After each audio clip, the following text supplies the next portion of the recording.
کسی گاؤں میں ایک کسان رہتا تھا، اتنا سیدھا اور بھولا بالا کہ بچے بھی اسے بیوقوف بنا لیتے تھے۔ نام تو اس کا کچھ اور تھا، لیکن لوگ بھولے میاں کہتے تھے۔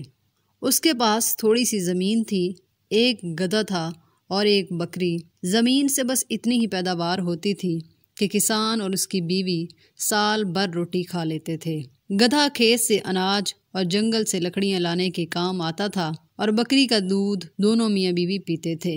بچہ ان کا کوئی نہیں تھا، اولاد کی نعمت سے محروم تھے، لیکن اس حال میں بھی وہ بہت خوش تھے اور جیسی تنگی ترشی سے گزر بسر ہو رہی تھی اس پر بھی راضی تھے۔ کبھی کسی نے ان کے منہ سے شکایت کا ایک لفظ نہیں سنا تھا۔ ایک سال کسان کے کھیت میں اناج کم پیدا ہوا۔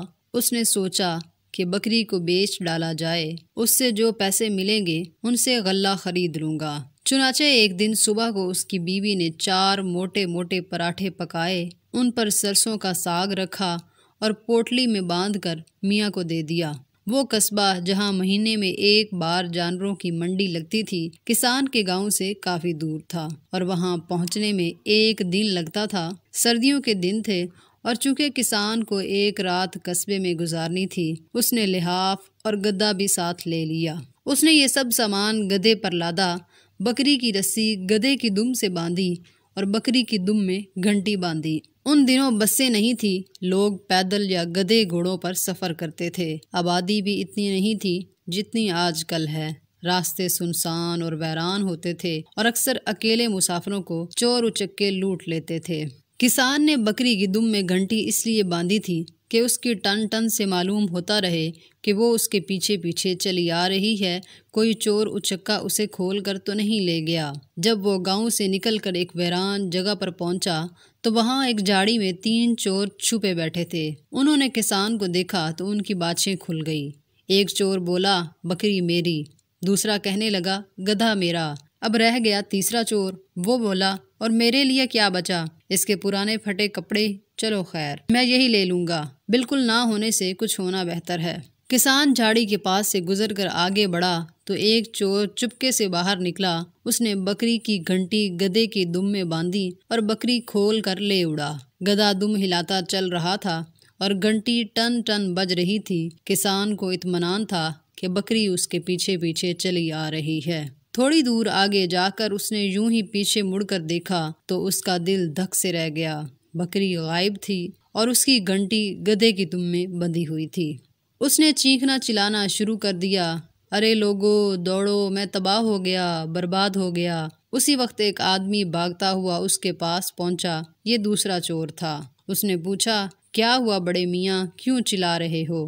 ہائے میری بکری، ہائے میری بکری، کوئی چور اچکا اسے لے کر چلا گیا ہے۔ کسان نے سر پر 2 ہتھڑ مار کر کہا۔ چور بولا، اچھا ہاں، تو وہ تمہاری بکری تھی؟ ابھی ابھی ایک آدمی اسے گھسیٹتا ہوا درختوں کے اس جھنڈ کی طرف لے کر گیا ہے۔ دوڑ کر جاؤ، زیادہ دور نہیں گیا ہوگا، جلدی جاؤ، خدا بھلا کرے تمہارا۔ کسان میاں نے کہا، تم ذرا میرے گدھے کا خیال رکھنا، میں ابھی اس چور اچکے سے اپنی بکری لے کر آتا ہوں۔ یہ کہہ کر کسان نے درختوں کے جھنڈ کی طرف دوڑ لگا دی جو وہاں سے آدھے میل کے فاصلے پر تھا۔ لیکن جب وہ بیچارہ ہانپتا کانپتا درختوں کے پاس پہنچا تو وہاں کوئی بھی نہیں تھا، بلکہ دور دور تک آدمی نظر نہیں آتا تھا۔ وہ روتا پیٹتا واپس آیا تو اس بیچارے پر دوسری بجلی گری۔ اس کا گدھا بھی غائب تھا۔ اب تو اس کی حالت دیکھنے کے قابل تھی۔ کبھی زور زور سے چیختا چلاتا، کبھی سینہ کوٹتا اور کبھی سر کے بال نوچنے لگتا۔ اس کی بکری جا چکی تھی، گدھا جا چکا تھا اور گدھے کے ساتھ ایک لحاف، گدا اور 4 پراٹھے بھی چور لے گیا تھا۔ اب وہ قصبے جا کر کیا کرتا؟ ناچار گھر کی طرف واپس چل پڑا۔ ابھی کچھ ہی دور گیا ہوگا کہ کسی کے رونے کی آواز آئی۔ ادھر ادھر دیکھا تو ایک طرف کنواں نظر آیا جس کی منڈیر سے ٹیک لگا کر ایک آدمی بیٹھا زاروں کا تار رو رہا تھا۔ یہ تیسرا چور تھا۔ کسان اس کے پاس گیا اور بولا، بھائی مصیبت تو مجھ پر ٹوٹی ہے، چور میرے مویشی لے گئے، تم کیوں رو رہے ہو؟ چور نے کہا، ہائے بھائی، کیا بتاؤں، کس کو اپنی درد بھری داستان سناؤں، میں دنیا کا سب سے بد قسمت انسان ہوں۔ کسان بولا، بھائی دنیا کا سب سے بد نصیب آدمی تو میں ہوں۔ وہ ظالم میری بکری لے گئے، گدھا لے گئے اور گدھے کے ساتھ لحاف، گدا اور پراٹھے بھی لے گئے۔ تم کیسے کہتے ہو کہ تم دنیا کے سب سے بد قسمت انسان کسان ہو۔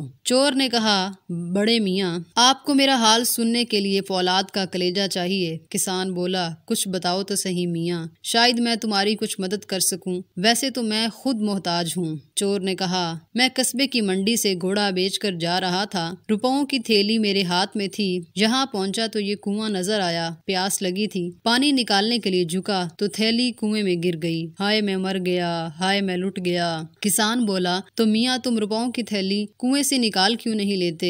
چور بولا، مجھے پانی سے ڈر لگتا ہے، میں کنویں کے اندر نہیں جا سکتا، ہائے اب کیا کروں؟ تھیلی میں پورے 250 روپے ہیں، اگر کوئی اللہ کا بندہ تھیلی نکال کر مجھے دے دے تو 50 روپے اسے انعام دوں گا۔ 50 روپے؟ کسان نے سوچا، اتنے پیسوں سے تو میں ایک گدھا اور ایک بکری ہی خرید سکتا ہوں، اور ہاں لحاف اور گدے کے علاوہ غلہ بھی لے سکتا ہوں۔ اس زمانے میں 50 روپے بھی بہت بڑی رقم تھی۔ اس نے چور سے پوچھا، بھائی کیا تم سچ کہہ رہے ہو؟ کیا تم انعام دو گے؟ چور بولا، ارے بڑے میاں آپ میری بات کا یقین کریں، میں ایک عزت دار آدمی ہوں۔ کسان نے کہا، ٹھیک ہے، مجھے کنویں میں اترنے کا بہت تجربہ ہے، اپنے گاؤں کے کنویں کی صفائی بھی میں ہی کرتا ہوں، تم مجھے 50 روپے دو گے نا؟ چور جلا کر بولا، بڑے میاں آپ نے بھی حد کر دی، اب کیا میں مسجد میں چل کر قسم کھاؤں؟ کسان نے کہا، نہیں، اس کی کوئی ضرورت نہیں، مجھے تمہاری بات کا یقین ہے، میں ابھی تمہاری تھیلی نکال دیتا ہوں، لیکن کپڑوں سمیت اندر گیا تو یہ بھیگ جائیں گے اور انہیں سکھانے میں کافی دیر لگے گی، میں کپڑے اتار کر یہیں رکھ دیتا ہوں، تم ذرا ان کا دھیان رکھنا، ایسا نہ ہو کہ وہ کمبخت چور انہیں بھی اٹھا کر لے جائیں۔ چور نے کہا، ان کی فکر نہ کرو، ان کی میں ایسی حفاظت کروں گا کہ آپ کی 7 پشتیں یاد رکھیں گی۔ کسان نے کپڑے اتار کر منڈیر کے پاس رکھے اور خود کنویں میں اتر گیا۔ اس نے کنویں کا چپا چپا چھان مارا، ریت میں ہاتھ ڈال کر ٹٹولا، مگر روپیوں کی تھیلی وہاں ہوتی تو ملتی۔ 1 گھنٹے کی محنت کے بعد بیچارہ تھک ہار کر واپس اوپر آیا تو اس پر تیسری بجلی گری، وہ آدمی غائب تھا اور اس کے ساتھ کسان کے کپڑے بھی غائب تھے۔ خوش قسمتی سے کچھ دیر بعد اسی کے گاؤں کا ایک آدمی ادھر سے گزرا تو اس نے بڑے میاں کو اپنی چادر دی اور وہ چادر جسم پر لپیٹ کر گاؤں واپس آ گیا۔ گاؤں والوں نے بڑے میاں کی داستان سنی تو ہنستے ہنستے لوٹ پوٹ ہو گئے اور انہوں نے کہا کہ تم دنیا کے سب سے بدقسمت انسان تو شاید نہ ہو، البتہ سب سے بے وقوف انسان ضرور ہو۔ پھر سارے گاؤں والوں نے چندہ جمع کر کے بڑے میاں کو 25 روپے دیے، جس سے اس نے ایک گدھا، ایک بکری اور کچھ اناج خرید لیا۔